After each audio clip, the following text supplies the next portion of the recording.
Episode 101 to 103। पिछली बार तुमने जिस टिना का जिक्र किया था वह बहुत अच्छी थी। वह बहुत जिंदा दिल है। मैं उसे इस बार भी लाया था और मेहमानों ने उसे अपने साथ आने के लिए कहा, नीनो ने कामुक लहजे में कहा। तुम्हारी बात सुनकर, उसकी एक चचेरी बहन भी है। अनिका कुछ यही नाम है। वह हमारे शहर की एक मशहूर सुंदरी है, एक युवा विवाहित महिला। उसे भी यहाँ लाओ, शायद मेहमानों को भी वह पसंद आए।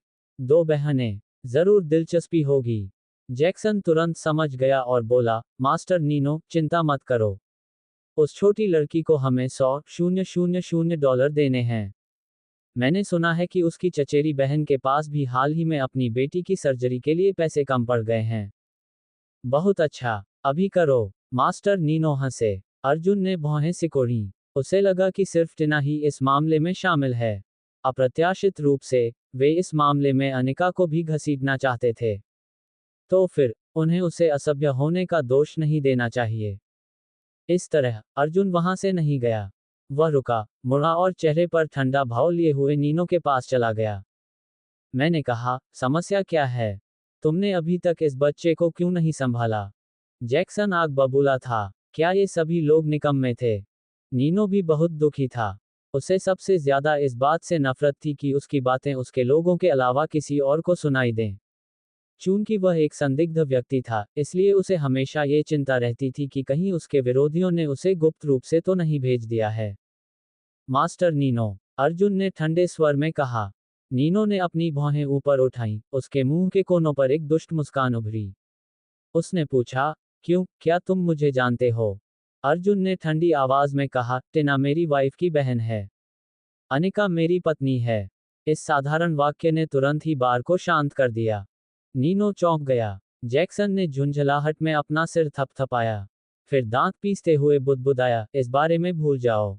ऐसा संयोग, तुम आज रात यहाँ मौज मस्ती करने क्यों नहीं आते? नीनो ने घृणा से कहा। उसने अर्जुन को गंभीरता से नहीं लिया। क्या उसने सोचा था कि मास्टर नीनो उसकी साली और पत्नी को छूने की हिम्मत नहीं करेगा? वहां मौजूद सभी लोग अर्जुन को ठंडी निगाहों से देख रहे थे। ये बच्चा आज के लिए खत्म हो चुका था। उसने मास्टर नीनो को भड़का दिया था। उसे बस अपने पूरे परिवार के खत्म हो जाने का इंतजार करना चाहिए। नीनो कितना क्रूर चरित्र था। हर कोई अपने दिल में जानता था कि जब तक वह जो चाहता है, उसे वह मिलना ही चाहिए। अर्जुन ने ऊंची आवाज में कहा, मैं परेशानी पैदा नहीं करना चाहता, लेकिन अगर कोई मेरे परिवार के सदस्यों पर हमला करने की हिम्मत करता है, तो मुझे खेद है, भले ही वह स्वर्ग का राजा हो, मैं उसे पकड़ लूंगा। बार में सबकी नजरें अर्जुन पर टिकी थीं। पहले तो वह उसके शब्दों से चौंक गया, लेकिन उसके बाद निर्मम उपहास और हंसी शुरू हो गई। उसने सोचा कि यह कहाँ है? क्या उसे नहीं पता था कि यह मास्टर नीनो का घर था? क्या वह नहीं जानता था कि नीनो एक निर्दयी व्यक्ति था? क्या तुम्हारा बच्चा मौत की तलाश में है? नीनो एक पल में क्रोधित हो गया। जब से वह सत्ता में आया है, उसने कभी किसी को इस तरह बात करते नहीं सुना था। उसके साथ गड़बड़। मास्टर नीनो के क्रोधित होने पर जैक्सन ने तुरंत अपने कुछ लोगों को वहां बुला लिया। लड़के, जल्दी करो और मास्टर नीनो से माफी मांगो, नहीं तो मैं तुम्हारी जीभ काट दूंगा। जैक्सन ने धमकी दी, उसका चेहरा डराने वाला था।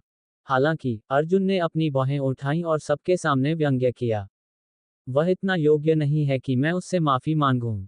योग्य नहीं? जैक्सन चौंक गया। वह अर्जुन को देखकर सचमुच आश्चर्यचकित था। जो मृत्यु से नहीं डरती थी। यह पागलपन था। वह बहुत घमंडी था। उन्होंने ये कहने का साहस किया कि मास्टर नीनो योग्य नहीं थे।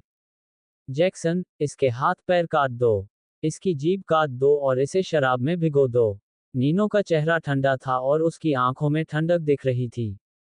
हालांकि, अर्जुन ने तुरंत अपना मोबाइल फोन निकाला और एक नंबर डायल किया। कबीर रनावत। एक पल में, कॉल कनेक्ट हो गई और दूसरी तरफ से कबीर की आवाज आई, मिस्टर कपूर, क्या आपके पास कोई निर्देश हैं? स्टारलाइट बार के मास्टर नीनो। क्या तुम उसे जानते हो? अपने लोगों को यहाँ लाओ।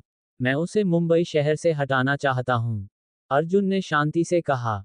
दर्शक मृतवत शांत थे। कबीर ने तुरंत कहा, मैं अभी वहां पहुंच जाऊंगा, मिस्टर कपूर। जैसे ही उसने फोन रखा, कबीर ने तेजी से सांस ली। वह थोड़ा घबराया हुआ भी था। क्या नीनो गिल मिस्टर कपूर के बुरे पक्ष में आ गया? खैर, ये तो उसे आना ही था। पिछले कुछ सालों में कबीर नीनो से तंग आ चुका था। नीनो उसके भले के लिए बहुत ज्यादा दखलंदाजी करता था। इसके अलावा, नीनो भी अपने भाग्य से नाखुश हो चुका था। वह पहले से ही कबीर के क्षेत्र में गड़बड़ी करने के लिए गुप्त रूप से सभी तरह के हथकंडे अपना रहा था। कबीर ने इसे सिर्फ इसलिए अनदेखा कर दिया क्योंकि वे दोनों ही समान रूप से शक्तिशाली बैकग्राउंड से आए थे। उनके बीच कोई भी युद्ध गुप्त रूप से लड़ा जाना चाहिए, या ऐसा कबीर ने सोचा। हालांकि, आज नीनो ने स्पष्ट रूप से भोंपू के छत्ते में हाथ डाल दिया था। ऐसे में कबीर ने सोचा कि क्यों न उसे एक और धक्का दिया जाए ताकि वह नीनो को हमेशा के लिए खत्म कर सके। ये बात ध्यान में रखते हुए, कबीर ने तुरंत फोन किया। पलक झपकते ही उस आह्वान के परिणामस्वरूप कम से कम 1 दर्जन लोग कार्रवाई के लिए तैयार हो गए। वे सभी कबीर के सबसे करीबी सहयोगी थे। ये कहना उचित होगा कि यहीं और अभी, कबीर ने मुंबई शहर में अपनी सभी भूमिगत सेनाओं को संगठित कर लिया था। उसके सभी आदमियों को एक ही आदेश मिला, बस एक ही। नीनो गिल के इलाके को घेर लो और संकेत का इंतजार करो। कबीर के सैनिक इस दिन का बहुत लंबे समय से इंतजार कर रहे थे। वे हमेशा गिल के एल नीनो के साथ भिड़ते रहे थे, लेकिन उन्होंने कभी सपने में भी नहीं सोचा था कि कबीर आज अचानक युद्ध की घोषणा कर देगा। टाइगर हवेली में आया और भौहें सिकोड़ते हुए पूछा, कबीर, तुम अचानक नीनो पर हमला क्यों कर रहे हो? कबीर ने अपने हाथ पीछे करके ठंडी हंसी के साथ कहा, नीनो ने मिस्टर कपूर को नाराज कर दिया था, इसलिए मिस्टर कपूर ने मुझे अपने लोगों को भेजने के लिए कहा। आज, हम मुंबई शहर से नीनो को खत्म कर रहे हैं। ऐसा कहते हुए उसने टाइगर की ओर देखा, जो काफी गंभीर दिख रहा था। क्या बात है? क्या तुम डर गए हो? टाइगर को डर नहीं था, वह बस चिंतित था। कबीर, क्या मिस्टर कपूर वाकई इतने अथाह हैं? मेरा मतलब है, वह महान नीनो गिल है, मास्टर नीनो। अगर, हा हा हा, ओह, टाइगर, मिस्टर कपूर की क्षमताओं को कभी कम मत आंको। कबीर ने टाइगर के कंधे पर थपथपाया और जोर से हंसने लगा, फिर उसने कहा, चलो, स्टारलाइट बार चलते हैं। हमारे पास जो सबसे अच्छे लड़के हैं, उन्हें साथ लेकर आओ, क्योंकि हमें आज मिस्टर कपूर को शर्मिंदा नहीं करना चाहिए। उस दिन, मुंबई का भूमिगत दृश्य घबराहट भरी गतिविधियों से भरा हुआ था। जहां तक अर्जुन कपूर का प्रश्न है, वह उस कॉल के बाद पूरी तरह से शांति से खड़े रहा और बिना कुछ बोले सब कुछ घटित होते हुए देखते रहे। तुमने क्या कहा? वे हमारे मास्टर नीनो को खत्म करना चाहते हैं, जैक्सन ने व्यंग्यात्मक लहजे में कहा, उसका चेहरा क्रूर और खूनी था। उस बदमाश का दिमाग खराब हो गया होगा। मुंबई शहर से मास्टर नीनो को खत्म करने की हिम्मत कौन करेगा? यहां तक कि कबीर रनावत भी ऐसा साहसिक दावा करने का साहस नहीं कर सकता था। तो क्या ये बदमाश कबीर से भी अधिक शक्तिशाली था? लानत है, मुझे यकीन नहीं होता कि किसी में इतनी हिम्मत है कि वह मास्टर नीनो से ऐसा कुछ कह सके। उसे जरूर मरने की इच्छा होगी। उन्होंने उसका मजाक उड़ाना शुरू कर दिया, उनके उपहास और हंसी से बार हॉल गूंज उठा। उनकी हूटिंग और सिसकारियों के बावजूद अर्जुन ने चुपचाप अपना सिर हिलाया। ये लोग खुद को बहुत ऊंचा समझते थे, लेकिन उन्हें यह नहीं पता था कि हमेशा कोई न कोई उनसे बेहतर होता है। अर्जुन दिखावा नहीं करना चाहता था। वह कोई झगड़ा नहीं करना चाहता था, लेकिन उन्होंने उसे मजबूर कर दिया। मैं तुम्हारी हिम्मत की प्रशंसा करता हूं, बेटा, लेकिन हिम्मत बुलेट प्रूफ नहीं होती। मैं इस व्यवसाय में 1 दशक से भी ज्यादा समय से हूं, और मैंने सब कुछ देखा है। मुंबई शहर मेरा क्षेत्र है, और फिर भी तुम मुझे हराने की कोशिश कर रहे हो। क्या तुम इतने बेबुनियाद आत्मविश्वासी हो? या फिर तुम्हारे पीछे कोई है जो तुम्हारा समर्थन कर रहा है? नीनो ठंडी हंसी हंसा। जब उसने अर्जुन की ओर देखा तो उसका चेहरा दूर और ठंडा था। उसे विश्वास नहीं हुआ कि यह साधारण सा दिखने वाला व्यक्ति, महान नीनो गिल, उससे इस तरह बात करने की हिम्मत कर सकता है। इसीलिए उसे यकीन था कि उस बदमाश के पास कोई न कोई रक्षक जरूर होगा। शायद इसीलिए वह इतना साहसी था। फिर भी, नीनो को जरा भी चिंता नहीं थी। क्या गुंडे का समर्थन तंत्र नीनो के समर्थन तंत्र पर हावी हो सकता है? 10 लाख वर्षों में कभी नहीं। अर्जुन का चेहरा शांत था। उसे लगा कि अब समय आ गया है। तभी एक काले रंग की ऑडी कार बार के प्रवेश द्वार के बाहर रुकी। कार का दरवाजा खुला और पीछे की सीट से एक अधेड़ उम्र का 40-50 साल का आदमी उतरा। वह साफ सुथरे कपड़े पहने हुए था। और एक सज्जन व्यक्ति जैसा दिख रहा था। उसके पीछे एक लंबी विदेशी महिला चल रही थी जिसके सुनहरे बाल और नीली आंखें थीं। काइल और बाकी लोग एक कोने में छिपे हुए थे। जब उसने उस आदमी को कार से बाहर निकलते देखा तो वह एकदम से चौंक गया और हकलाते हुए बोला, वह, मैंने उसे पहले टीवी पर देखा था। वह शहर के सबसे अमीर आदमी जॉर्ज थॉमस का सचिव है। वह यहाँ क्या कर रहा है? बाकी लोगों ने एक दूसरे को घोर असमंजस भरी नजरों से देखा। मुंबई शहर के सबसे अमीर आदमी के सचिव का नाम स्वाभाविक रूप से काफी प्रभावशाली था। तो फिर वह यहाँ स्टारलाइट बार में क्यों था और ऐसा क्यों लग रहा था कि वह इतनी जल्दी में था? टिना भी पूरी तरह से हैरान दिख रही थी। पहले मास्टर नीनो थे और अब सबसे अमीर आदमी की सेक्रेटरी थी। इस बार में क्या चल रहा था? टिना, क्या ये लोग तुम्हारे बेकार जीजा के लिए यहाँ आए हैं? उसकी एक फ्रेंड ने संदेह से पूछा। टिना को एक पल के लिए घबराहट महसूस हुई और उसने जल्दी से इस संभावना से इनकार कर दिया। नहीं, तुम्हें पता है कि अर्जुन कपूर कैसा है ना? हालांकि जब वह ये कह रही थी तो उसे अत्यधिक चिंता महसूस हो रही थी। क्या वे सचमुच अर्जुन के पीछे पड़े हैं? इस समय बार में हवा बहुत ठंडी और भारी थी। अकस्मात नीनो का एक अनुचर दौड़कर अपने बॉस के पास गया और नीनो के कान में फुसफुसाया, मास्टर नीनो, मिस्टर थॉमस के सचिव, मिस्टर थाने यहाँ हैं। उन्होंने कहा है कि उन्हें आपसे तुरंत मिलना है। मिस्टर थाने। नीनो तुरंत उछल पड़ा और खुशी से पागल हो गया। तुम किसका इंतजार कर रहे हो? चलो मिस्टर थाने का अभिवादन करते हैं।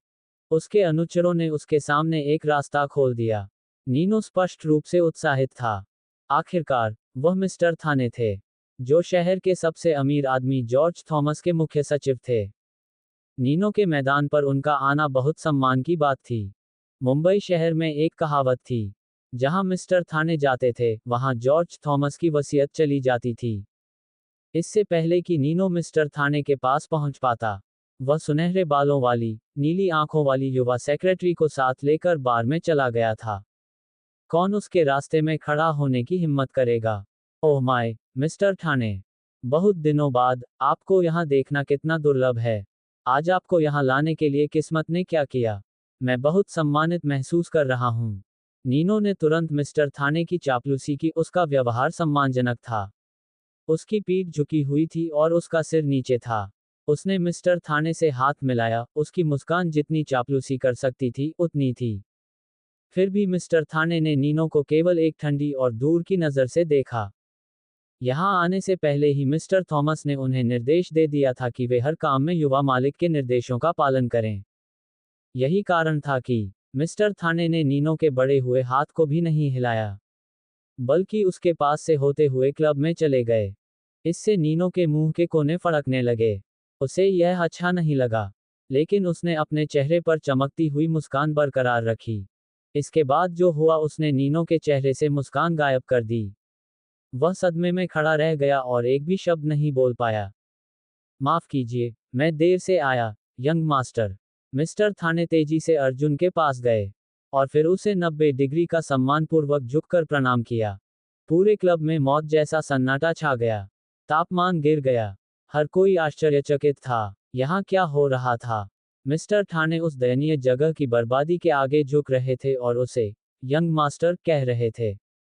नीनो का चेहरा ऐंठ रहा था और जैक्सन पूरी तरह से घबरा गया था। दुनिया के बारे में पर्याप्त अनुभव रखने वाला कोई भी व्यक्ति स्वाभाविक रूप से समझ सकता था कि यहाँ क्या हो रहा है। ये बहुत बुरा था। उन्होंने किसी ऐसे व्यक्ति को नाराज कर दिया जिसे उन्हें ऐसा नहीं करना चाहिए था। उसे 2 लाख दे दो, अर्जुन ने शांति से कहा और उनके बगल में खड़े जैक्सन की ओर इशारा किया।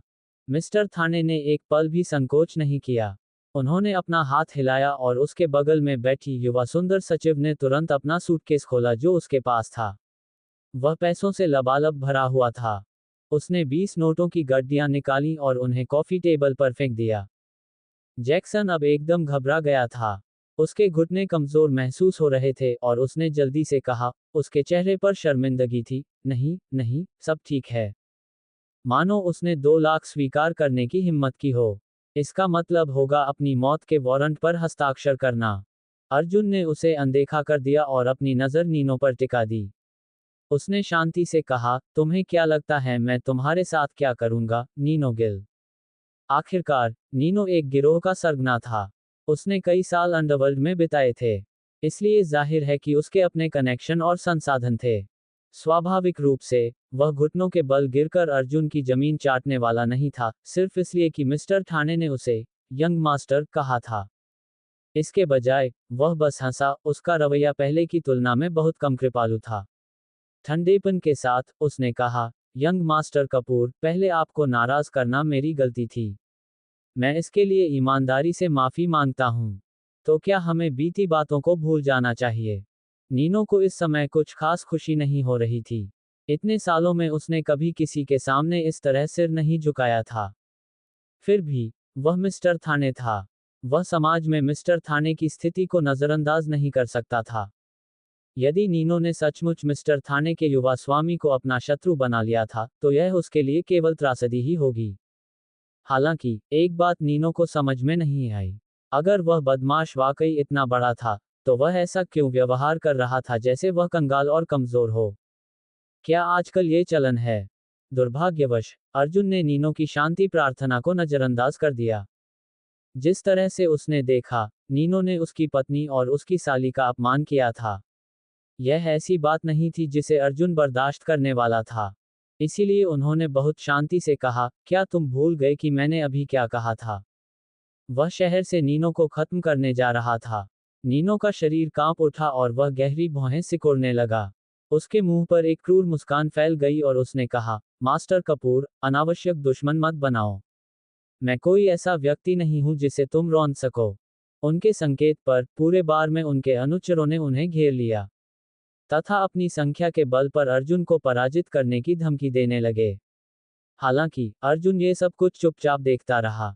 मिस्टर थाने और उसकी गोरी सचिव भी अर्जुन के बगल में खड़े होकर पूरी तरह से शांत थे। वे स्पष्ट रूप से नीनो को किसी भी तरह से खतरा नहीं मानते थे।